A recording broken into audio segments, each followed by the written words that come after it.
Bienvenidos a esta sesión, este webinar que hemos preparado, una sesión informativa sobre una nueva norma ISO sobre calidad acústica en oficinas abiertas. Es una norma que se publicó en el año 2021, no sé si muchos de vosotros estaréis familiarizados con ello o no, pero la intención de esta sesión, como digo, es informar un poco del contenido, desgranar un poco el contenido de esta norma para hacerosla llegar, para que la entendáis, para que me preguntéis cosas y para darle más difusión, ¿no? Mi nombre es Juan Negreira, yo soy ingeniero industrial y doctor en ingeniero acústico y trabajo en Ecofon como concept developer, ¿vale? Si estáis aquí, supongo que ya lo sabréis, pero Ecofon es una empresa sueca del grupo francés Saint-Gobain en el que desarrollamos, fabricamos y comercializamos soluciones de acondicionamiento acústico, ¿vale? Falsos techos y elementos fonoabsorbentes de pared. Entonces, sin más dilación, vamos allá. Supongo que eso es una norma, por lo tanto es un documento, una herramienta para que, en este caso, los ingenieros acústicos lo apliquen a la hora de diseñar una oficina abierta. Por lo tanto, tendrá un cierto contenido técnico, aunque he tratado de ponerlo de una forma pedagógica para que todos, debido a que tenéis muchas formaciones, supongo, entre la audiencia, sea accesible y entendible por todos. De todas formas, podéis escribir las preguntas en el chat y Stephanie, si quiere, me puede parar si hay preguntas, o si no, las respondemos al final, ¿vale? Entonces, bueno, supongo que estáis aquí, como decía, por un u otro interés en oficinas. Entonces, antes de nada, sabemos que exposiciones a niveles elevados de ruido puede producir problemas para la salud. Los obvios, que son los auditivos, y también efectos negativos no auditivos. Al final, el ruido es un estresor para el cuerpo. Como cualquier estresor que nos modifica nuestro ritmo cardíaco, por ejemplo, puede potencialmente a largo plazo producir efectos negativos en nuestra salud. Si nos centramos un poco más en oficinas, seguro que, como decía, si os dedicáis a este sector estaréis más que familiarizados con estos resultados. Si los queréis, os puedo enviar estos estudios, pero el ruido ha demostrado ser la causa número 1 de quejas. La exposición al ruido en oficinas está correlacionada con bajas laborales, y esta correlación es mayor cuanto más compleja es la tarea que realiza esa persona, y en una oficina nos distrae el ruido cada 3 minutos. Este último dato, junto con el otro dato que dice que tardamos 25 minutos a volver al mismo nivel de concentración que teníamos antes, es un dato preocupante en el sentido que veis que pasamos muy poquito tiempo concentrados. Entonces, bueno, esa es la situación de la problemática de la acústica en oficinas.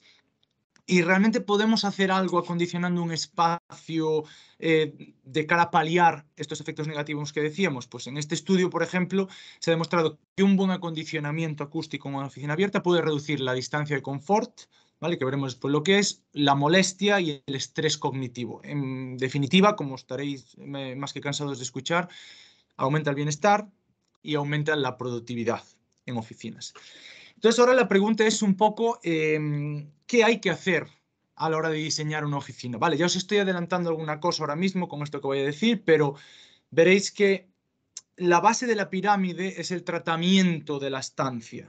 Sí, es decir, si no tratamos acústicamente un espacio, difícilmente ese espacio va a ser exitoso desde un punto de vista acústico. Pero después hay otras cosas. Entonces, hemos visto cuál es la problemática, hemos visto que puede haber beneficios, pero ¿qué herramientas tenemos como ingenieros acústicos o como arquitectos para diseñar estos espacios de una forma exitosa? Y la clave de todo esto, un poco, que es a lo que vienen estas normas de las que os voy a hablar, es el diseño acústico basado en la actividad, ¿vale? Es decir, como decía antes, la base de la pirámide es la sala, la estancia.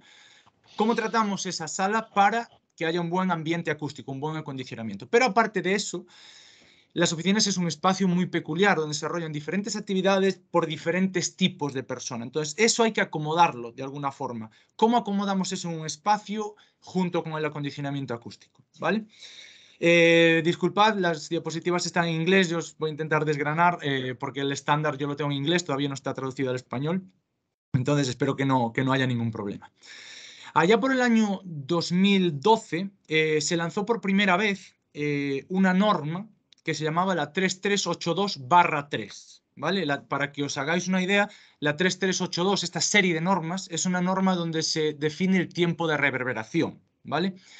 ¿Qué pasa? Que se había demostrado, como dice en esta norma al principio, que el tiempo de reverberación, que hay evidencia que existen otro tipo de parámetros que en oficinas abiertas nos pueden dar más información que el tiempo de reverberación. ¿Por qué? En un espacio pequeño como un aula, como una sala de conferencias, que tiene un volumen más pequeño, un volumen confinado, sí que es cierto que el tiempo de reverberación, y ya os estoy adelantando otra definición, es el tiempo, el eco, ¿vale? El mal conocido, o en lenguaje de andar por casa, el eco, ¿vale? Es el tiempo que tarda en desaparecer un sonido en una sala. Eso, como decía, en sitios un poco más confinados tiene mucho sentido, de hecho.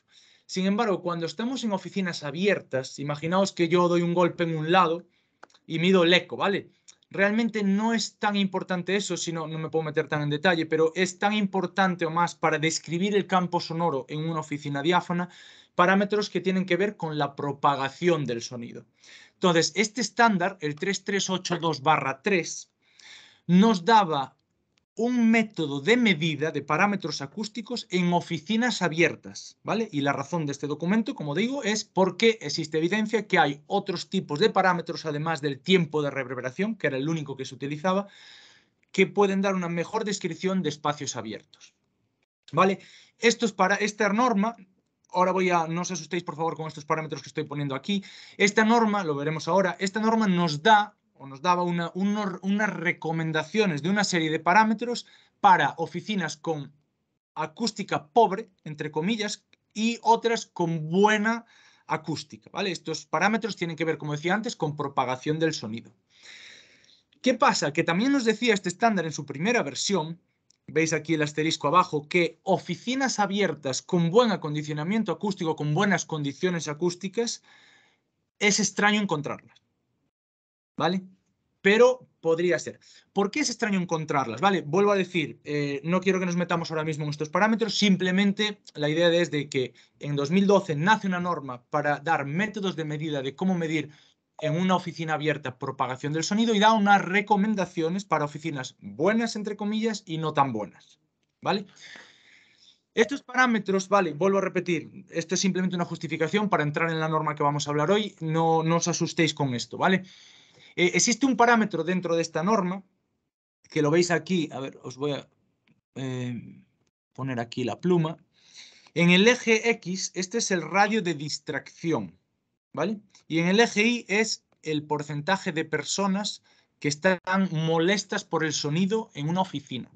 Este estudio que veis aquí abajo es un señor que hizo estudios en 21 oficinas abiertas, midió esas oficinas abiertas según este estándar más antiguo que os acabo de contar y veía que el radio de distracción predice o está correlacionado estadísticamente un poquito con la molestia, ¿vale? Sin embargo, si mira otros parámetros, ¿vale? Que este es otro parámetro de propagación del sonido, este es otro, y esto es el ruido de fondo. Si hace el análisis estadístico de esos parámetros, ve que esto no es suficiente. Es decir, la conclusión en general, he puesto un estudio en particular, pero en general, una de las conclusiones era que hacer una descripción acústica y acondicionar acústicamente un espacio es necesario, es condición necesaria, pero no es suficiente. ¿Por qué? Voy a poner un ejemplo.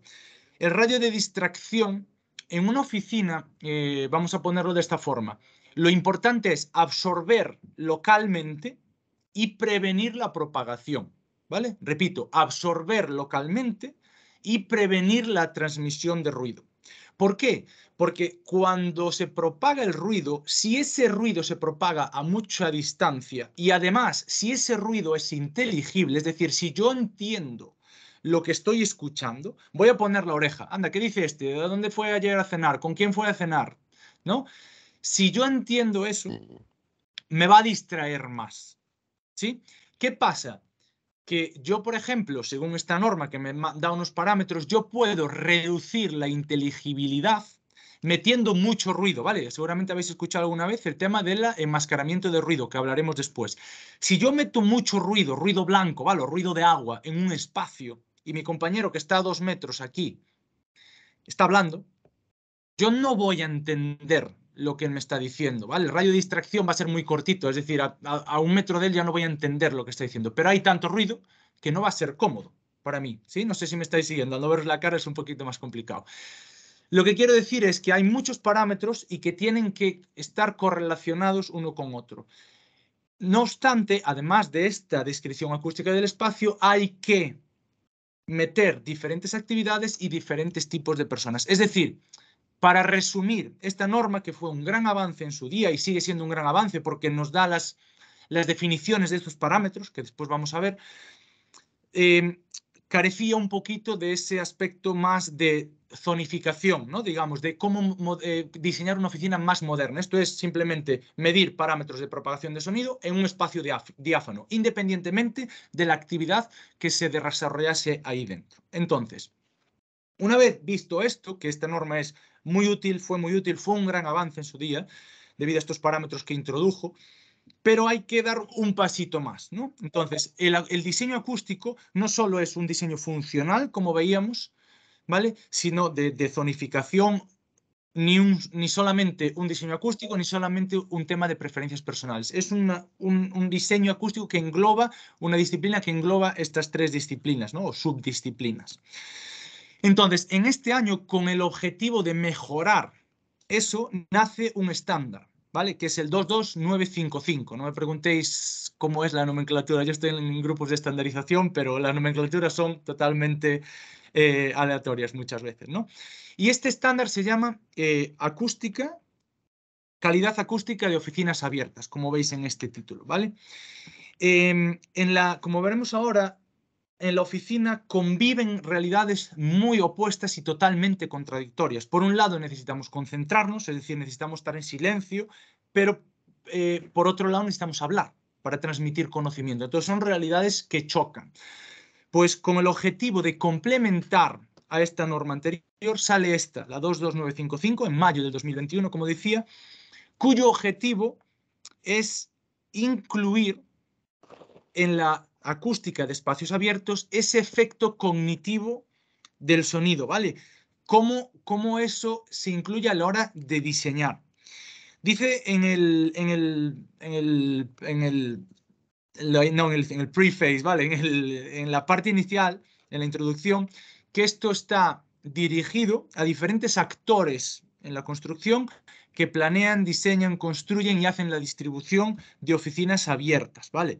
Y ofrece principios de diseño, descriptores, algunos de los que veíamos antes que os explicaré y otros nuevos, y métodos de medida. Entonces, vamos a meternos, entrar un poquito más en qué es lo que propone este estándar. Vuelvo a repetir, siento si es un poquito técnico a veces, he intentado que no sea demasiado, quiero explicaros, desglosaros cómo es para que podáis entenderlo. Al final, esto, a la hora de diseñar una oficina abierta, también quiero transmitiros que existen herramientas para diseñar oficinas o con una cierta garantía desde el punto de vista acústico, oficinas abiertas, y que un acústico puede echar mano de esto. Si se involucra un ingeniero acústico en el diseño de una oficina de estas, ¿vale? Si nos sentamos alrededor de una mesa, un equipo interdisciplinar de arquitecto, diseñador de interiores, acústico, etcétera, va a ser mucho más exitoso este tipo de espacio. La estructura de este documento es la siguiente. Hay una introducción, ¿vale? Un resumen de toda la norma. Después nos metemos en la parte acústica. Y por último, unos anexos, ¿vale? Unos apéndices que también veremos. Entonces yo voy a llevaros un poquito, parte por parte, de una forma lo más pedagógica posible que he podido hacer y vamos a verlo. Entonces, como decíamos, en las oficinas abiertas conviven realidades totalmente contradictorias. Comunicación oral y trabajo individual. Hay que darle de alguna forma cabida a esas dos realidades opuestas de una forma exitosa, ¿vale? Para los usuarios finales. Al final ahora, haciendo un poco el paréntesis, ¿no? El otro día hablando con unas personas que se dedican a este mundillo, también decían que con todo este tema del teletrabajo, ahora cuando diseñamos oficinas, lo que tenemos que hacer es crear espacios atractivos a los que la gente quiera ir. ¿Vale? Porque si no, para concentrarme y estar, estoy en casa. Quiero ir a la oficina. Cuando creo una oficina, quiero que este espacio que atraiga a personas, no solo desde un punto de vista visual y diseño, sino desde un punto de vista funcional y, en este caso, acústico. Entonces, este estándar está planeado para diseñar acústicamente oficinas abiertas y lo que hace es dividir una superficie en planta de una oficina abierta en 6 tipos de actividades. que os contaré ahora. Estos 6 tipos de actividades intentan representar de forma general los tipos de actividades que se han definido, distinguido o diferenciado en una oficina abierta tipo, ¿vale? Ahora veremos cuáles. Y para cada tipo de actividad plantea unos retos acústicos y unos valores diana que hay que alcanzar dependiendo de la actividad que ahí se esté desarrollando, ¿sí? Este estándar está aquí para proteger a los trabajadores, a los usuarios finales de los espacios. Lo dice en la introducción de este estándar, ¿vale? Está totalmente fuera del objetivo de este estándar cambiar el comportamiento de las personas. Las personas tienen que ser como son, ir a trabajar allí en la forma que ellos trabajan normalmente. Lo que sí que hace es proporcionar el espacio adecuado para trabajar. Y haciendo eso, ellos se van a adaptar, ¿vale? Por ejemplo, un ejemplo sencillo. Si yo estoy en una sala de reuniones, ¿sí? Y está bien acondicionada acústicamente, ellos lo que quieren es que yo venga aquí a trabajar, que haga esta reunión como yo la haría normalmente, pero que debido a que está bien acondicionada y aislada acústicamente, no tenga que gritar tanto. Por lo tanto, yo me sentiré mejor, se transmitirá menos ruido afuera, molestaría a menos gente, etc. Entonces, proporcionando esos espacios bien diseñados, modificaremos indirectamente el comportamiento de las personas y el bienestar. ¿Vale? Aquí esto no se trata de predecir las percepciones individuales de los usuarios asociadas con esas condiciones laborales, ¿vale? Porque eso es muy complicado. Al final hay diferentes tipos de personalidad, etc. Lo que hace es desglosar, desgranar mucho esas actividades y de una forma general, en un percentil adecuado, pues asegurar en cierto modo que esos espacios sean los adecuados, ¿vale? Y lo que hace es proponer un método de diseño, depende de cada uno, ¿vale? De cada ingeniero acústico, de cada diseñador, cuánto quieres implementar de ese método, y te enseña caminos para evitar futuras decepciones, ¿vale? Si no, hay diseño una oficina que no está planeada acústicamente y después entrego el proyecto y hay quejas acústicas, ¿no? Entonces, como decíamos, en la metodología es la siguiente. Este estándar, en el capítulo 1, define 6 tipos de actividades para los cuales va a proponer unos valores diana de unos parámetros acústicos que veremos después. ¿Qué tipo de actividades nos promueve o nos propone? Una parte de la oficina abierta que dice que está libre, que no se sabe lo que se va a hacer ahí todavía. Puede ser, ¿vale? Entonces, ahí tenemos que proporcionar unas ciertas condiciones acústicas para que, independientemente de lo que finalmente se decida, haya una garantía de que ahí los tiempos de reverberación, ¿vale? El nivel de ruido, la propagación vaya a ser adecuada. 2. Actividades dedicadas principalmente a comunicación externa con tele y videocomunicación, ¿sí? Actividad 3. Trabajo colaborativo, ¿sí? De vez en cuando, comunicación oral con compañeros que están cerca. 4. Poca actividad colaborativa. De vez en cuando, de forma esporádica, hablamos con nuestros compañeros. 5. Áreas de recepción y para recibir el público. Y 6. Espacios mixtos, que combinan más de una actividad en el mismo espacio. ¿Vale? Entonces, 1, repito, actividad todavía sin conocer. 2, comunicación, tele y videocomunicación. 3, actividad colaborativa principalmente. 4, poca actividad colaborativa. 5, áreas de bienvenida. Y 6, espacios colaborativos. Entonces, ahora, para cada uno nos van a dar unos valores diana. ¿Qué parámetros nos van a regular estas normas? Pues los vamos a ver a continuación. Y antes de eso, esto es un diagrama de flujo que he propuesto aquí para ver en qué tipo de actividades, en qué tipo de espacio, según la actividad que desarrolle, voy a estar, ¿vale? Aquí os definen, el estándar se define muy bien. Tipo de actividad, pues este es un ejemplo, otro, ¿vale? Aquí lo he resumido un poco. Por ejemplo, si empezamos aquí arriba, ¿trabajas en equipo? Vale, sí, vengo para aquí. ¿Hay comunicación en la misma sala? Pues le dices, sí, mucha comunicación. ¿Vale? Entonces ya sabemos que la colaboración es importante. Y aquí te puede decir qué tipo de comunicación puede haber. Pues en función a esto, esta es la habitación o el tipo de actividad 3. Entonces yo me iría en el estándar a ese tipo de actividad que está en esta zona de la oficina e intento, junto con un ingeniero acústico, hacer un planning de esos parámetros, ¿sí? Entonces, eso, dividimos la oficina, las actividades que se van a desarrollar en 6 tipos de actividades y localizamos cada zona en una de ellas. Los parámetros que se van a regular en función de la actividad son los siguientes. El primero es el tiempo de reverberación. Como adelantábamos antes, es el tiempo que tarda en decaer el sonido en un espacio, ¿vale? Esto es, lenguaje de andar por casa, otra vez, el eco.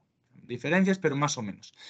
Otro parámetro que nos regula el estándar es la relación entre la absorción que yo meto en un espacio y la superficie del suelo. Por ejemplo, si yo estoy dentro de esta sala de conferencias y me dicen que tengo no sé, 10 metros cuadrados de superficie en planta, pues me dirá cuántos metros cuadrados de absorción tengo que meter dependiendo de la actividad que se realice aquí dentro. Ese es otro parámetro que se regula, como veremos, ¿vale? Estoy definiendo solo los parámetros por ahora. Otro parámetro es, vuelvo a pedir perdón un poco por la tecnicidad, pero estamos intentando desgranar un poco esta norma, es el decaimiento espacial de la voz, ¿vale? Si yo hablo, ¿vale? Este es un parámetro que se mide poniendo un altavoz que emite como, ¿vale? Como si fuese una voz, ¿vale? Potencia acústica replicando una voz. Cuando se propaga el sonido, ¿vale? Esto va a ir decayendo poquito a poco, ¿sí? Pues ves aquí mi cara que va decayendo. ¿De qué va a depender esto? Pues de las superficies reflectantes al lado, etcétera, como veremos ahora, ¿vale? Es decir, esto, ¿vale? Es el mismo parámetro, el D2S, ¿vale? En la decaída espacial del tiempo. Imaginaos que yo pongo aquí el altavoz, ¿vale? Esta es la distancia en metros. Y esto es, perdón, y esto es el sonido. Si esto, ¿vale? Lo que hace este parámetro es indicar la eficiencia de los materiales de absorción o absorbentes que hay alrededor y de las pantallas. Si esta viene para abajo, ¿vale? Esta línea viene para abajo, quiere decir que el sonido, ¿vale? Acordaos, el sonido viene de más a menos y esta es una distancia, ¿vale? Que para una distancia dada, el nivel de sonido es más bajo. Si sube, ¿veis la carita que está triste? Quiere decir que las superficies que hay a mi lado o ayudan menos a que decaiga el sonido. Si entonces es, acordaos, volviendo atrás, este primer parámetro, el D2S, ¿sí? Significa D es por la decaída, 2 es por el doble de la distancia y S es speech, del discurso, ¿vale? Si yo pongo esto, una fuente sonora, al doble de la distancia, qué rápido decae ese sonido. Y hay otro parámetro que nos dice que es el LPAS 4 metros. Ya veis que nos facilitan mucho las nomenclaturas, ¿vale? Que es LP es presión sonora, la A es una ponderación, quiere decir que se asocia bien a lo que nosotros percibimos, S es de speech y 4M es 4 metros. Es decir, es la presión sonora ponderada a 4 metros de distancia de la fuente, ¿vale? Es decir, acordaos, esta otra me da la pendiente, ¿vale? Lo rápido que decae el sonido. Este otro, la presión sonora a 4 metros, ¿vale? Dice que indica la influencia de reflexiones o de superficies reflectantes cerca de la fuente de sonido. Este parámetro indica lo bajo que cae esta línea, ¿vale? Básicamente es controlar la superficie. Son dos formas de describir la propagación del sonido. Uno describe lo rápido que decae y otro describe a 4 metros qué sonido tengo, ¿vale? Qué nivel sonoro tengo. Son dos formas diferentes de medir esa propagación o de evaluar esa propagación. Eso ya estaba en la norma anterior que os decía, la 3382/3, ¿vale? Del 2012, ya estaban definidos esos dos parámetros. Por eso aquí veis que pone 3382/3. Un parámetro innovador que introdujo esta norma, la 22955, es el DAS, ¿vale? El otro era D2S, es decir, al doble de la distancia, qué rápido decae el sonido, y el DAS es un parámetro que nos permite, entre actividades adyacentes, ver cuánto decae el sonido, ¿vale? Cogemos, lo veremos ahora, ¿vale? De forma más gráfica. Coger dos actividades adyacentes, ¿vale? emito un ruido como antes con la potencia sonora de una voz y veo en la actividad de al lado qué nivel de ruido tengo, ¿vale? Y ahora lo vamos a ver. Imaginaos que lo que hago es, cojo una oficina, aquí pongo como si fuese una persona hablando, y en la otra actividad mido qué sonido tengo, ¿vale? El decaimiento, no con el doble de la distancia, sino que el decaimiento entre actividades, ¿vale? O aquí en una zona de recepción, por ejemplo, miro cuánto decae el sonido con respecto a la actividad adyacente, ¿sí? Entonces, 3 parámetros, ¿vale? Principalmente, o 4, pero no más. El tiempo de reverberación, el área de absorción que tengo que meter por cada superficie, de metro cuadrado que tengo de superficie, y después, qué rápido decae el sonido con el doble de la distancia, qué presión sonora tengo a 4 metros y cómo se reduce la distancia ante la voz con respecto a la actividad adyacente, ¿vale? En función de esos parámetros, vamos a ir actividad por actividad de las 6 que habíamos distinguido al principio y estipular conceptos acústicos o requerimientos acústicos, ¿vale? Por ejemplo, la primera, veis aquí que todavía no se sabe qué actividad va a tener lugar ahí. Entonces, esta es una tabla del estándar, ¿vale?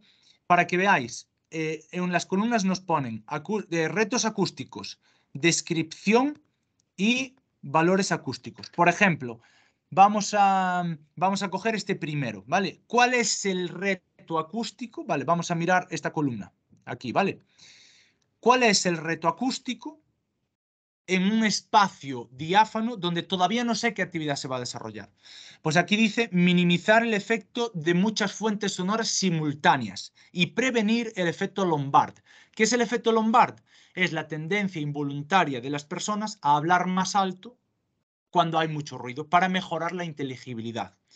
¿Cómo se hace eso? Pensad en un espacio cerrado como si fuese una bañera de agua. Yo cada vez que hablo, si el agua fuese ruido, meto más agua a la bañera, ¿no? Y ahí va aumentando el nivel de agua. Yo para evitar, y cuanto más alto hablo, más agua hay, para evitar que ese nivel de agua, que ese nivel de ruido crezca, lo que tengo que hacer es meter absorción, ¿vale? Pensad que si tiras una esponja a una bañera se empapa de agua, ¿no? Pues tendría que meter materiales que se empapasen de sonido para evitar este efecto Lombard.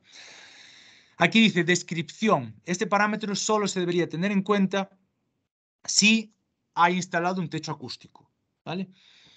Entonces, veis aquí, ya os lo marco aquí, este requisito que te dice es decir, el área de absorción que tengo que meter por metro cuadrado de superficie en planta tiene que ser más de 0,9. ¿Qué significa esto? Que el 90% de la superficie del techo debe de ir revestida con un falso techo de clase de absorción A, es decir, un alfa de 0,9, perdón, ¿vale? O de alfa igual a 1, ¿vale? 90% del techo con alfa igual a 1, ¿vale? Estos requisitos, vale, yo me estoy centrando ahora mismo, si veis aquí, esto más es requisitos de los que he tapado, este DNAT, DFW, son más de aislamiento, yo me estoy centrando más en el de acondicionamiento, es decir, del confort del espacio. Estos requisitos era un tema más político para no colisionar con ciertas normas nacionales de otros países, lo que se ha hecho es ponerlo en el anexo, ¿vale? Si nos vamos a la actividad 2, por ejemplo, ¿vale? Que dice videocomunicación y telecomunicación. Pues, por ejemplo, vamos a centrarnos también no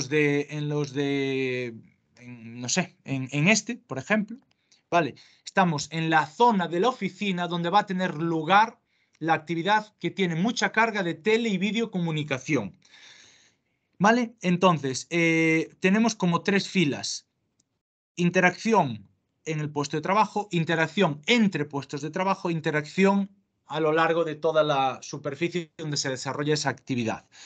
Por ejemplo, si cogemos esto, los retos cuando se trabaja de tele y videocomunicación entre espacios de trabajo es reducir las molestias entre espacios de trabajo adyacentes. ¿Vale? ¿Y qué tenemos que tener en cuenta? Aumentar la discreción, la privacidad, reduciendo la inteligibilidad. Es decir, la atenuación esta, ¿os acordáis del DAS que os decía? Que es la atenuación de la voz, por decirlo de alguna forma, entre espacios entre diferentes actividades o en este caso entre diferentes puestos de trabajo.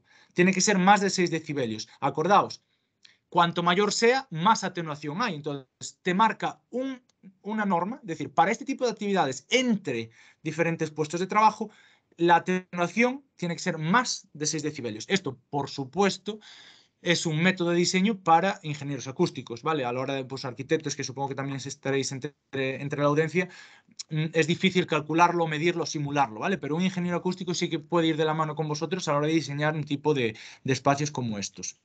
Vale, si nos centramos en estos, por ejemplo, en los valores Diana, veis que aquí en el tal nos marca el tiempo de reverberación, ¿vale? Una media de todas las frecuencias y nos pone un requisito también a 125 Hz, a frecuencias bajas. Esto es importante por lo menos para controlar el ruido de fondo de ventilación, etc. Entonces, aquí nos dice que, por ejemplo, se necesita para cumplir con estos requisitos de tiempo de reverberación meter absorción, ¿vale? Y para reducir la propagación del sonido, elementos verticales, ya sean pantallas, estanterías, zonificación, etc. ¿Vale?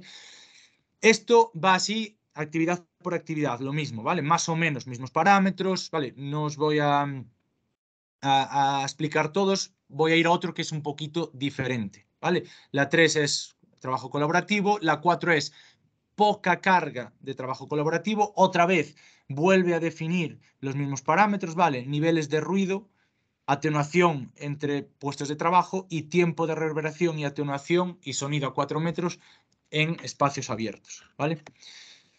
El 5, áreas de bienvenida. Y el 6, que es un poquito más que un poco diferente, es espacios mixtos, ¿vale? Aquí esto es una cosa muy innovadora, otra vez como decía, este parámetro y la forma en la que se aplica aquí, ¿vale? Aquí lo que se está haciendo es dividir las actividades de emisión de ruido, ¿vale? En función de su emisión de ruido, de menos, aquí abajo, ¿vale? Cuando estás a más, y en función de la sensibilidad que tengas a ser distraído, ¿vale? De menos a más, ¿vale? Menos cuando estás en un espacio abierto, ¿vale? Informal en espacios de informal, y más sensibilidad cuando estás concentrado. Cuanto más sea la diferencia entre las tipologías de actividad y sensibilidad al ruido, más atenuación tienes que tener entre espacios, ¿vale? Por ejemplo, imaginaos que hay una persona que está hablando al teléfono, ¿vale? Y hay otros que están pasándolo bien en un sitio más social, ¿vale? Dos personas hablando, pues en función de esas dos actividades que están cerca cuando tú haces la distribución en planta, tienes un requisito que es de 27, ¿vale? Aquí lo tenemos, por ejemplo, una persona hablando por teléfono, estas dos personas hablando, y ese requisito, ese valor que nos manda la norma es mayor de 27 decibelios, ¿vale? Sé que es un poco complicado digerir todo esto, como os decía, es un documento técnico, quiero que os quedéis con la idea y ahora vamos a hacer un resumen que la norma lo trae muy bueno para que os quedéis con ideas, ¿vale? Después de todas estas tecnicidades que dice el estándar, vuelvo a repetir, hasta ahora lo que hemos visto es una definición de parámetros, ¿vale? Os vuelvo a repetir, tiempo de reverberación, que es el eco, área de absorción que yo meto por metro cuadrado, y después 3 parámetros de propagación. Uno, qué rápido decae el sonido cuando doblo la distancia desde la fuente, cuál es la presión sonora a 4 metros de la fuente, y otro, el DAS que es la atenuación entre actividades o adyacentes o puestos de trabajo adyacentes. Y en función de cada una de las 6 actividades que se desarrollan en una oficina normal, se proponen diferentes requisitos o valores Diana para asegurar en la mayor medida del posible ese éxito acústico, ¿vale? Después de eso, el estándar va más al grano y nos da instrucciones de diseño. Primero nos dice con respecto a la distribución en planta y nos dice recomendaciones generales.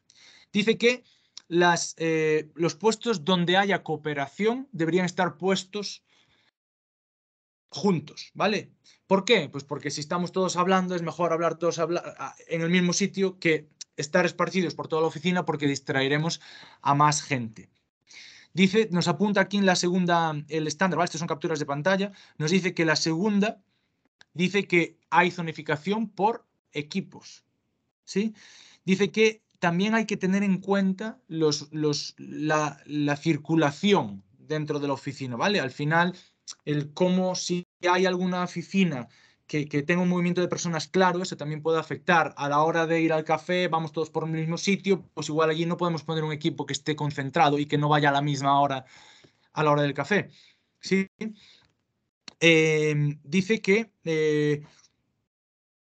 tienes que should be used as much as possible. Dice que los espacios que deberían servir también como para estructurar dentro de la oficina, ¿vale? Diferentes espacios.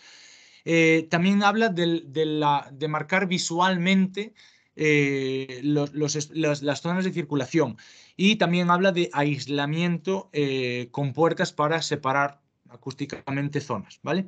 Estas son recomendaciones generales, este es un poquito un texto un poco más largo, este es un resumen de recomendaciones generales, después desglosa un poco más el estándar cada una de ellas. Y después nos habla de tratamientos acústicos, ¿vale? Esto, como veis aquí, esto está en la página 15 del estándar, sección 641. Estoy básicamente parafraseando.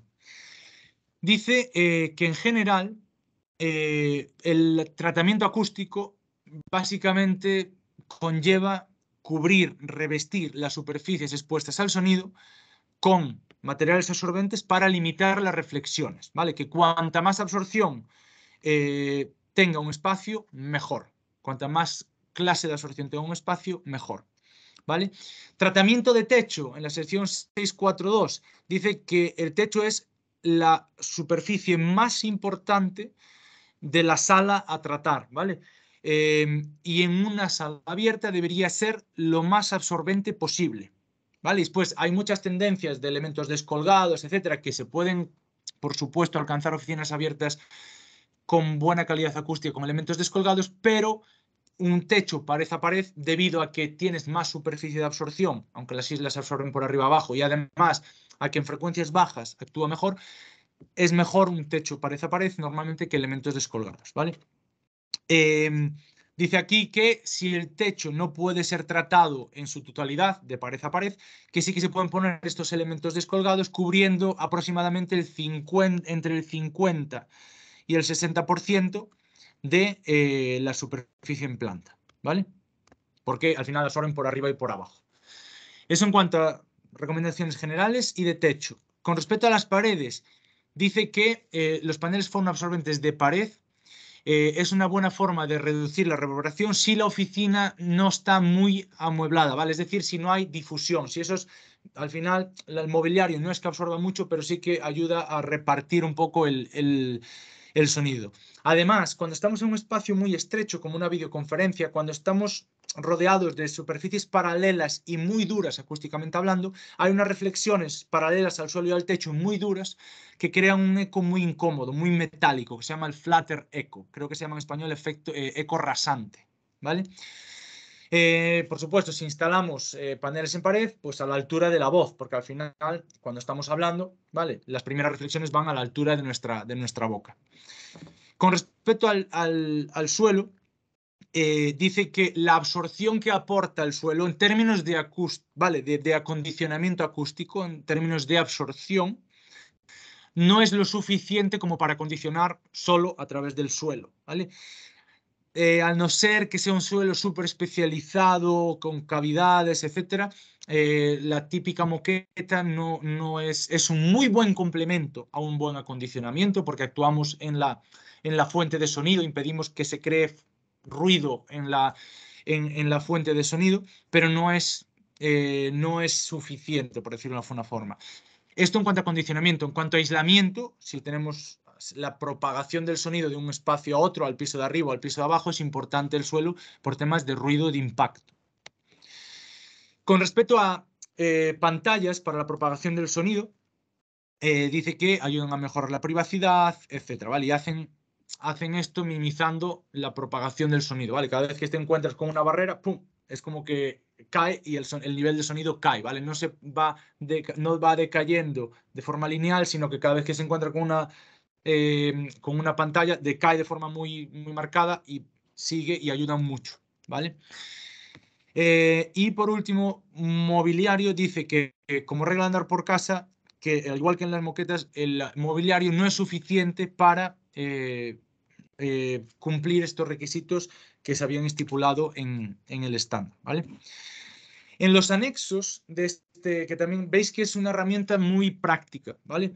En el anexo B hay un diagrama de flujo. Todo esto que os he escrito en el anexo B está resumido en forma de diagrama de flujo, ¿vale? Vas por aquí, tu oficina es así, pues vas por este camino, no es así, vas por el otro, etcétera. Además de todo esto que os estoy haciendo, que os he dicho, en el anexo C se expone o se presenta una etiqueta acústica de las oficinas. Es decir, no es suficiente que nosotros diseñemos una oficina de esta forma, siguiendo unas normas que han sido probadas, o unos requisitos o unos valores que han sido probados científicamente, sino que también deberíamos poder tener una cultura corporativa es decir, si hay un espacio para reuniones, vete a este espacio de reuniones a hacer una reunión. O si hay un phone booth para hablar por teléfono, por favor, haz la llamada allí y no lo hables en tu escritorio porque al final vas a molestar a la gente, ¿no? Entonces hay una etiqueta que ayuda a las empresas a implementar cierto tipo de comportamientos corporativos, por decirlo de alguna forma.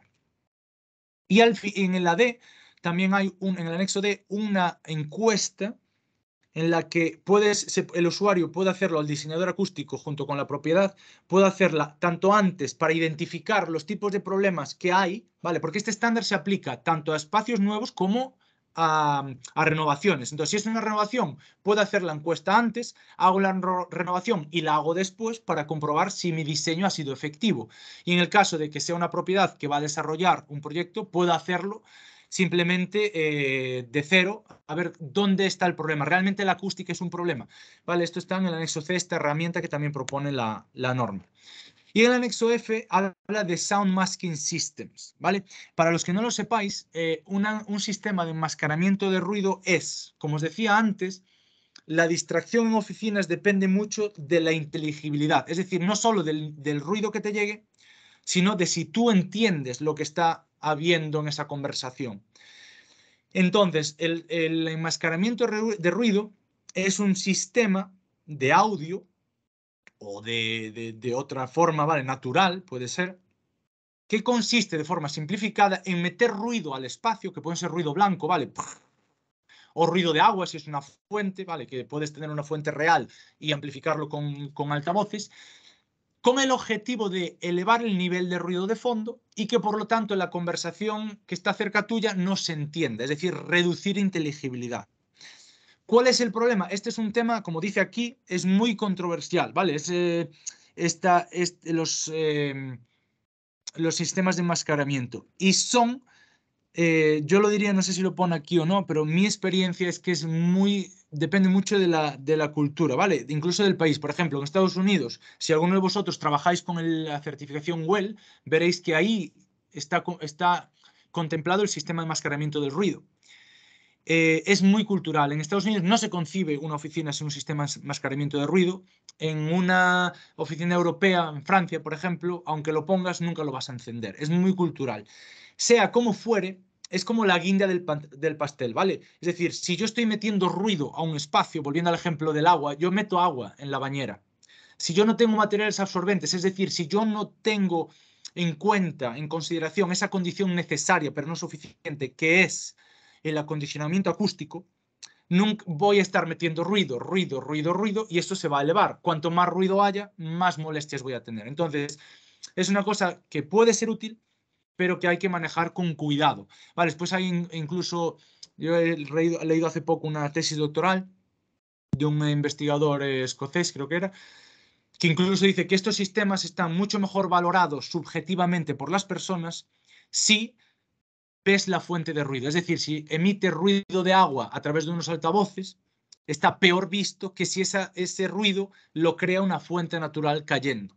¿Vale? Entonces, es un tema complejo, muy subjetivo, pero que es la guinda del pastel, como decía, que hay que otras cosas que tener en cuenta primero, ¿vale? Pero que puede, por supuesto, ayudar. Entonces, ya para acabar, van 43, 44 minutos. Os voy a enseñar algún tipo de simulaciones, ¿vale? Colorines, para que veáis un poco cómo nos afectan diferentes tipos de tratamientos acústicos, ¿vale? Os voy a poner, esto es una oficina, lo que veis aquí es un una persona hablando, ¿vale? Y va a hablar hacia allá. Y lo que vamos a hacer va a ser, primero, una habitación, ¿vale? Una oficina abierta tipo. Esto está hecho con un software comercial que se llama el Cadna-R, ¿vale? Que utilizamos los ingenieros acústicos. Aquí una oficina sin nada de tratamiento acústico, sin techo ni nada. Otra sin techo, pero a la que hemos añadido, como veis aquí, nuestras pantallas acústicas entre puestos de trabajo que ayudan a la propagación. El tercero no tiene pantalla, pero sí que tiene un techo acústico, ¿vale? Es un Master EG concretamente de Ecofon de 40 milímetros. Y el último, combinando techo y pared, ¿sí? Entonces, aquí veis un poco la diferencia, ¿vale? Rojo, ¿vale? No os he puesto los niveles de decibelios para no liarnos, pero rojos son niveles de ruido altos, ¿vale? Y azul, porque de aquí sale la fuente, y verdes son niveles de ruido bajos o más aceptables. ¿Veis cómo la tendencia es clara, ¿verdad? Va en diagonal. Es decir, si no tengo tratamiento, el sonido se propaga mucho más. Si ya pongo alguna pantalla, pues se propaga un poquito menos, pero todavía hay mucho ruido que rebota en el techo y se propaga, ¿vale? Si pongo techo solamente, ya se baja mucho la propagación, ¿vale? Al final, ahora os lo explicaré, un techo de lana mineral, la absorción no depende mucho del ángulo de incidencia, ¿vale? Entonces os explicaré ahora por qué. Y si ya combino lo óptimo, ¿vale? De una pantalla y un techo, veis que la propagación es mucho menor. Y por tanto, esta gente que está aquí probablemente no entienda ya lo que dice esta persona que está hablando y por lo tanto no se distraigan tanto. Mientras que estas de aquí arriba, sin tratamiento acústico, sí. ¿Vale? Esto lo vais a ver ahora, ¿vale? Son los 4 casos, pero superpuestos. Esto es sin tratamiento, ¿vale? Este es el nivel de ruido medio de muchas frecuencias. Sin tratamiento, con pantallas solamente, con techo y con pantallas, ¿vale? Os voy a pasar otra vez. Los 4, veis cómo va creciendo el área verde. Con techo y con pantalla, ¿vale? Veis cómo jugando con estos tratamientos acústicos que nos propone el estándar, podemos crear espacios donde evidentemente somos personas, evidentemente no nos podemos encasillar, pero podemos crear espacios más amables desde el punto de vista acústico, ¿vale? Y aquí en la propagación del sonido es una pregunta que me hace mucha gente, lo que os decía del ángulo de absorción. ¿Cuál es la diferencia entre un perforado a la hora de... normalmente los perforados suelen ser de escayola o de metal y una lana mineral. Como decía, una escayola o un metal no absorbe, es un material muy duro donde el sonido no puede entrar y por lo tanto rebota. Lo que absorbe realmente son los agujeros, ¿vale? Es decir, imaginaos esta botella que veis aquí, ¿vale? El mismo principio que la botella de Coca-Cola, yo soplo y tengo que calcular la velocidad de ese aire para que suene la botella, ¿verdad? Entonces, cuando yo encuentro la velocidad del aire que la botella quiere, suena. Eso es la frecuencia de resonancia. Pues esto pasa un poco lo mismo, ¿vale? Dependiendo del diámetro de perforación y del número de perforaciones, el techo va a chupar las frecuencias que más le gustan. Y ahí arriba, con el velo, porque tiene un velo por encima, que es lo que absorbe las lanas, es donde se va a absorber. Esto funciona por el mecanismo de resonadores. Y absorbe, como podéis ver aquí, en su mejor medida, cuando el sonido entra perpendicular al agujero. Cuando, como veis aquí, igual que con la distancia perdéis de vista el agujero, el sonido, en una situación real de una oficina abierta, viaja más con un ángulo, ¿sí? Entonces, veis que, igual que nosotros perdemos de vista el agujero, con el ojo, el sonido también lo pierde de vista. Entonces, a propagación, un techo de lana mineral se suele comportar mejor porque no depende tanto la absorción del ángulo. Aquí no absorben los agujeros, aquí absorbe la lana mineral y por una cosa que se llama resistencia al flujo de aire, etcétera, por fricción ahí dentro, se elimina, ¿vale? Este es por ejemplo, ¿vale? Para veros esto, este es un artículo que yo encontré de casualidad de un investigador español que se llama José Cucharero, que está en Finlandia haciendo su doctorado, donde él lo que hacía para ver esto era, ponía un techo aquí y ponía un altavoz emitiendo con un ángulo determinado y recogía el sonido reflejado aquí. Entonces, lo que entra menos lo que sale es lo que absorbe este panel. Y lo hizo con diferentes ángulos, ¿vale? Y lo hizo con varias marcas. Nosotros no tenemos nada que ver con este estudio. Y estas dos últimas son materiales de lana mineral. Y sin perder, ¿vale? Para ilustraros un poco lo que os decía es, veis aquí, por ejemplo, este es el de Cofón, y cada línea de estas 4 corresponde a un ángulo de incidencia. Veis que la variación de la absorción, ¿vale? Esto es frecuencia, ¿vale? Frecuencias bajas que pueden ser ventilación, climatización, o frecuencias altas que pueden ser de la voz, ¿vale? Y esto es el coeficiente de absorción, un 100% de absorción y un 0% de absorción. Veis que a partir de las frecuencias de 500 Hz, veis que la variación es muy pequeñita, tanto en este un poquito más, pero ¿por qué? Porque es una lana mineral y absorbe independientemente del agujero. En un perforado, veis que, por ejemplo, aquí sí que la dispersión, ¿vale? La desviación estándar o la absorción depende más del ángulo de incidencia. Entonces, esto es una cosa a tener en cuenta, por ejemplo, a la hora de diseñar, ¿vale? Veis aquí que cómo la elección de una u otra solución puede afectar el acondicionamiento, ¿vale? Entonces, esto solo a modo de ejemplo.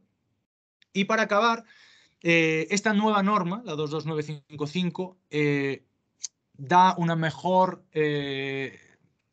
esperanza, da una esperanza, por decirlo de alguna forma, de cara a la acústica en oficinas abiertas, ¿vale? Es una oportunidad para mejorar el acondicionamiento y el aislamiento acústico en estas oficinas y propone nuevos métodos con límites reales, ¿vale? Este es un ejemplo, un extracto. Es decir, entre esta actividad y esta actividad tienes que cumplir este parámetro, este parámetro, este parámetro, ¿vale? Y como decía antes, al final tenemos que crear espacios a los que la gente quiera ir, atractivos, ¿vale? Es decir, intenta...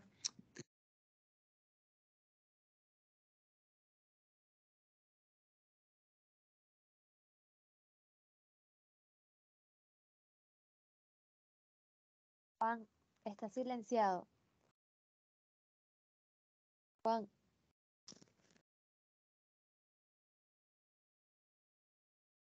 Juan, ¿me oyes?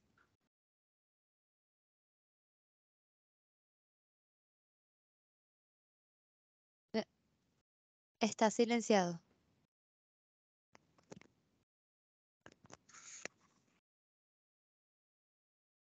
¿Desde cuándo?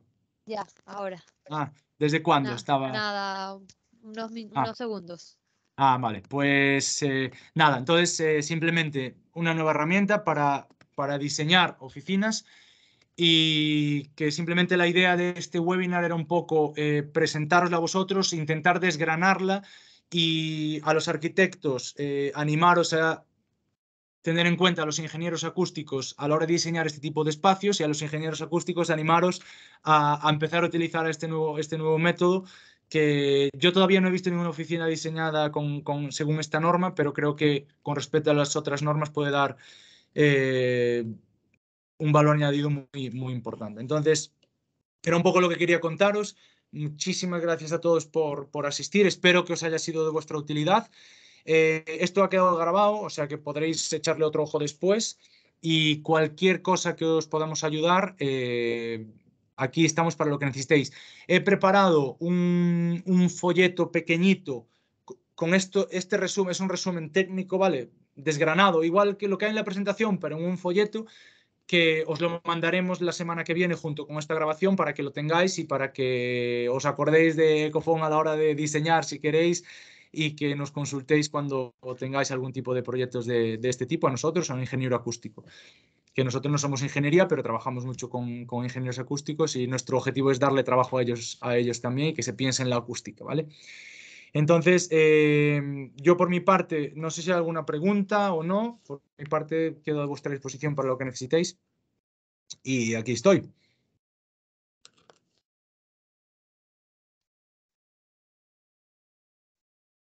¿No? Juan, buen Sí. día, buenas tardes. Germán Sanguinetti de Argentina. Hola.